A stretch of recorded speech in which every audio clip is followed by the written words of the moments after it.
Okay, I am in, and I'm using my last 15 minutes of my break to make this Facebook post. I was sitting in my car, but the volume and then having these little earbuds, it didn't work. Anyway, here's the post I wanted to make this morning, but I didn't wake up in time to do it.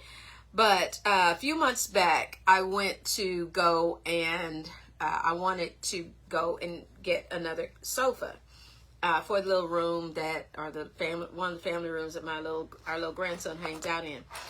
So I went to two of my favorite stores here in Tyler. Swan's, the first one, Bassett, the second one. And when I went and I found the sofa that I wanted, but it was way out of my price range, okay? Because I couldn't justify paying that amount for the sofa, So I just kind of said, okay, well, you know what? I'm not going to focus on that right now. I'm just going to maybe have some custom pillows made or what have you, or look into reupholstering. Well, I didn't really. It was what we call, it was a non-essential, so I didn't give it any more thought. Well, it was maybe last week, my brother calls and he says, hey, you know what? He said, I've been paying X amount of dollars in storage fees for that sofa. Now, I remembered when he lived here in Plano, he had bought this beautiful sofa, almost like a chenille type sofa, because that was the sofa, the fabric and the color, that was what I was looking for. So he said, well, hey, if you pay to have it shipped, I'll ship it to you. I'll get somebody to ship it to you, and yeah. So I was like, okay, yeah, I'd like that, or what have you. So I paid the fee on last Wednesday, and he reached out and he said that he received confirmation that they would pick it up Thursday and it would be delivered Friday, Friday, well, no late, they said Saturday. Okay.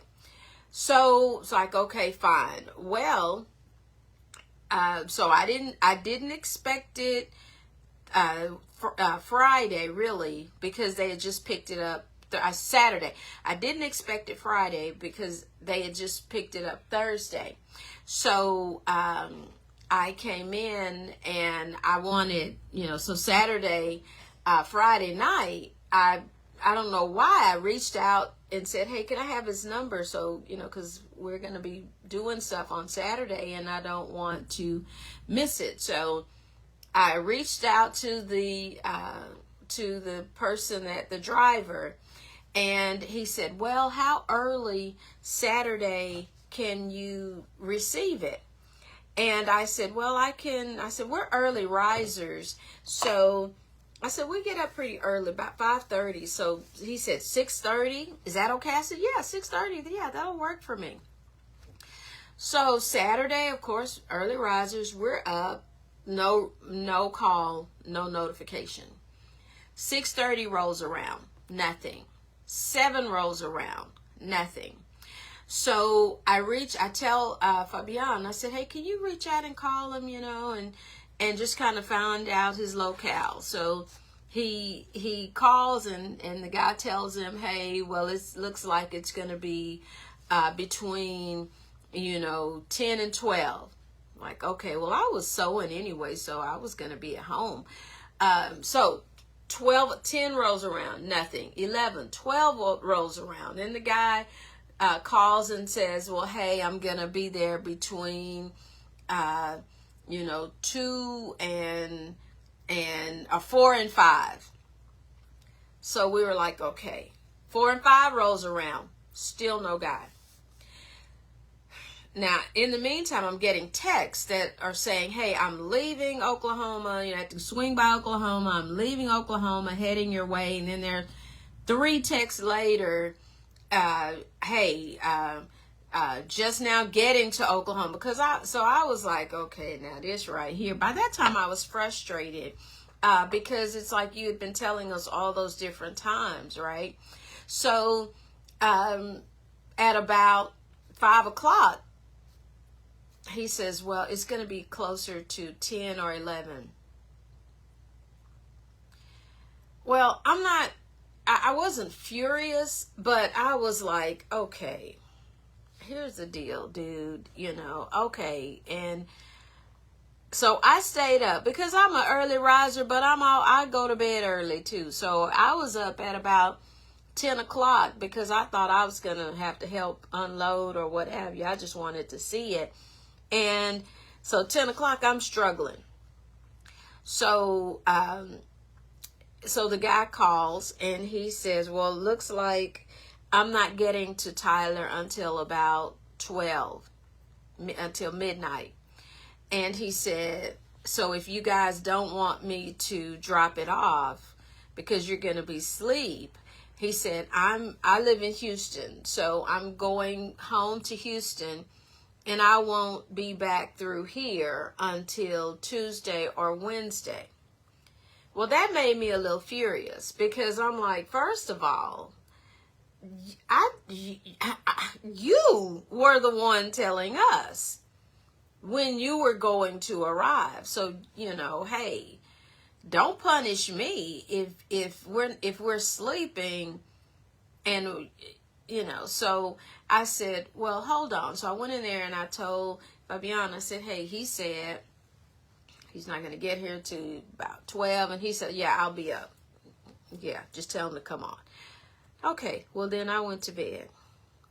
Well, this morning, when I got up, I immediately went to the garage to see if the couch had arrived. And it most assuredly had arrived, And I asked, so when I came back, I was getting dressed, Fabian said, he said, it's just an average guy. I said, it's not a shipping company, it's an individual.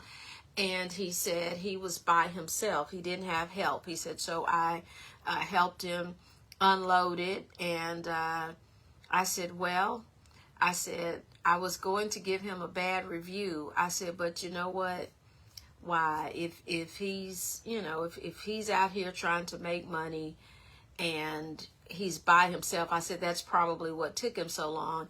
He was having to load and unload his loads or shipments by himself.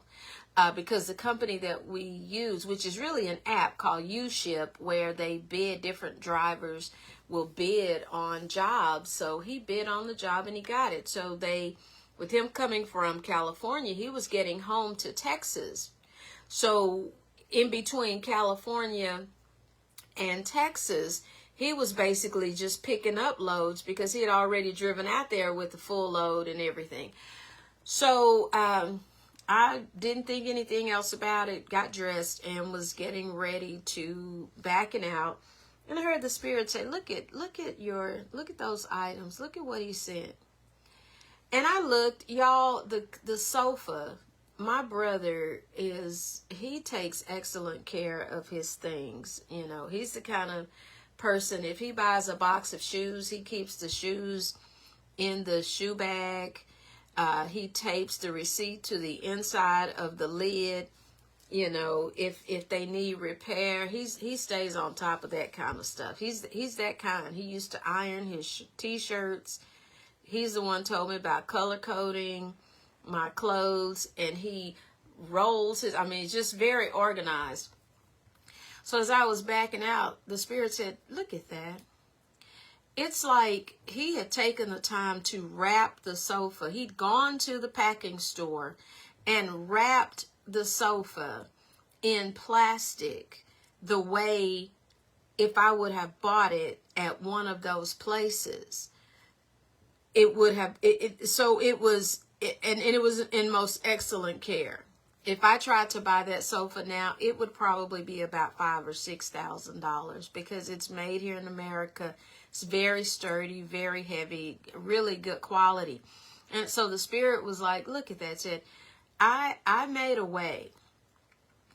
I gave you the desire, down to the the color, down to the fabric content. Like it's like I said, it's like a chenille or almost like a boucle type of thing. And he said, I gave that to you, and said, look, it was delivered to you. It's new to you. It's wrapped. It's gonna be, you're gonna have and when I go home today, I'm gonna have a good time unwrapping it. And he said, but I want you to learn from this. So here's the message, the encouragement, the victorious life victory speech for today. The Spirit let me know you knew it was coming. You had two sofas in there, so you removed one of the larger sofas and you kept the other one until this one arrives. Now you're going to give it. If somebody wants it, they can have it. I said, so you knew it was coming because you paid the fee to have it delivered. First, he was willing to sell it to you, or he was willing to part with it, because he really didn't sell it. I just paid the shipping. He was willing to part with it, and you paid the shipping in order to receive it. You prepared the space for it. So when the guy was telling you that it was coming, you had no reason to get frustrated. You had no reason to get unhinged and, like, I don't understand. Where is it? You had no reason to do that because you knew it was coming. It was assured that it was going to arrive.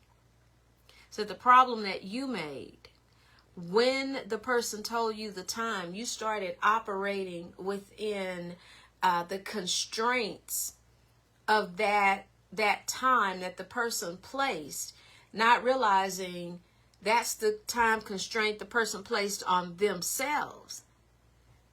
But you took it in, and that his restraint, the driver's restraint or constraints, became your constraint. So every time he didn't show up, you didn't feel, at no point in time did you feel like it wasn't coming. You started getting frustrated because you didn't know when, because you really wanted it, because it had not arrived at the time that you had set aside in order for it to arrive, but you were operating on limited information. He never told you that he was driving by himself. He did not have anybody riding shotgun. So when he had to stop and use the restroom, he had to stop and use the restroom. When he got hungry, he had to stop and eat. When he got to all those other jobs before you, he had to get out and unload on the dolly. He had to go, if it was up a flight of stairs on that, he had to figure out how to get whatever he had loaded up to the top flight of stairs by himself. So he was operating at a disadvantage. See, you didn't know that. And this is how Spirit was saying, what he was saying to me. You didn't know that. You just knew you wanted your sofa. You just knew you wanted your sofa. And you were just your mind was starting to race to wonder, okay, is this person legit? Because I did call my brother a couple times and say, hey, is this guy legit? Because he's giving us 5 or 6 times, delivery times. And you know what? As I'm driving down my street to get to work, you know what I heard?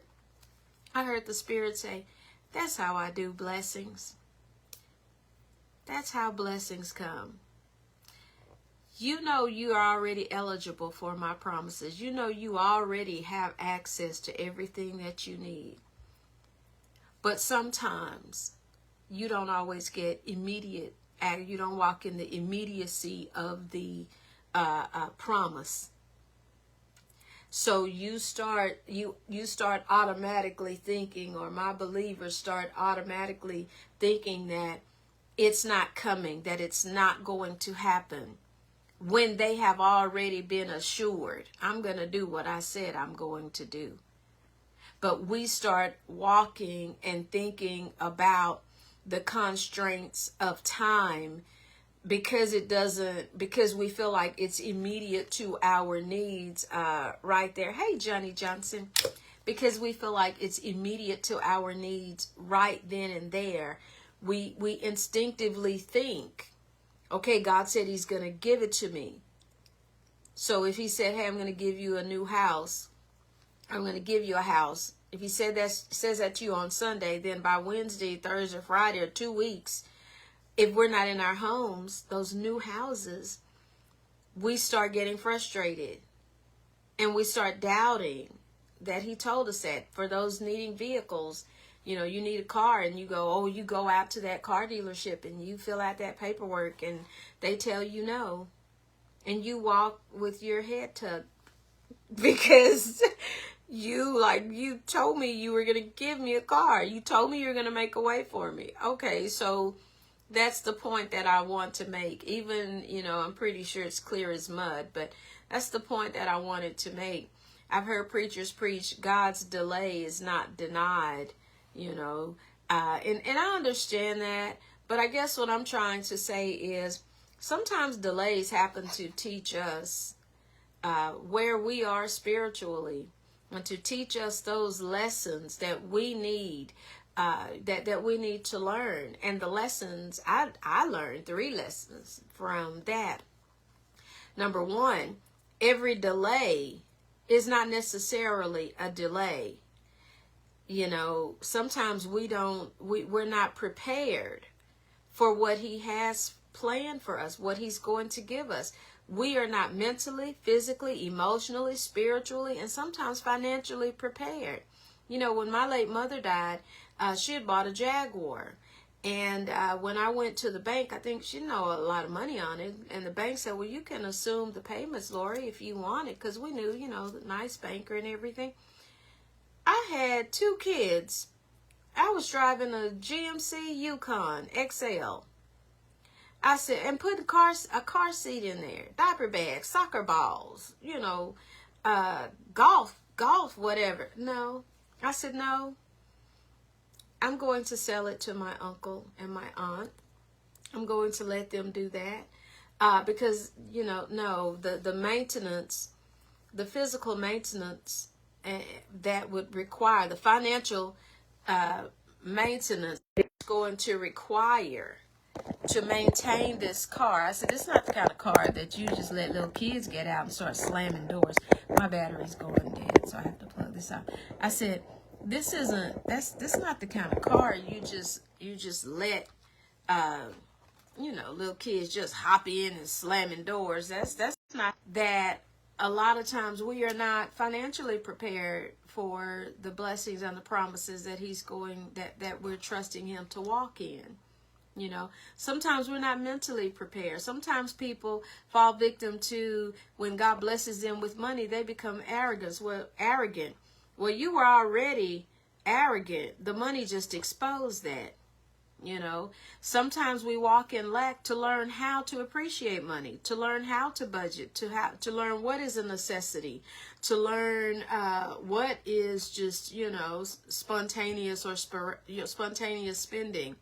Sometimes delays come because, again, we're not prepared for what we're not fully prepared for what we're trusting and believing him to do and believing him for.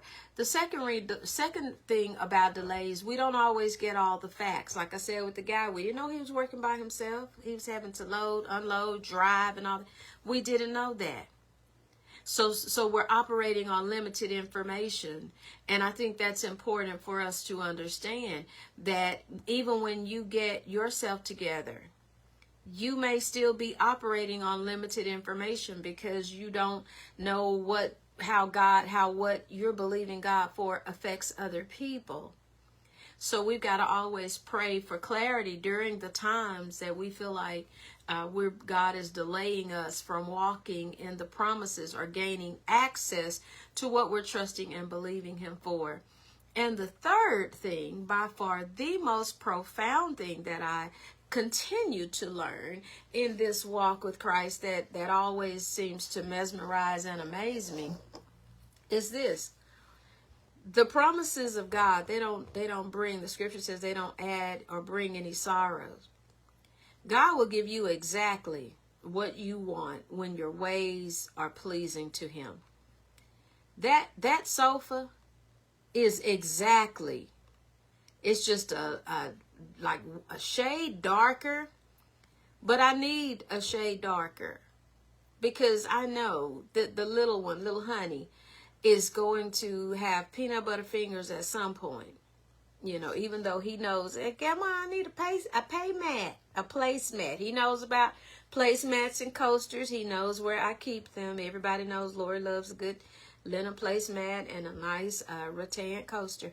But, yeah, Lori is kind of bougie. Okay, I'm sorry. Lori is a lot bougie. Okay, but anyway, I digress.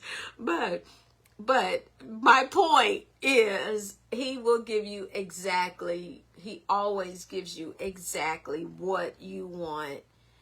And a lot of times you either don't pay full price or you don't pay at all.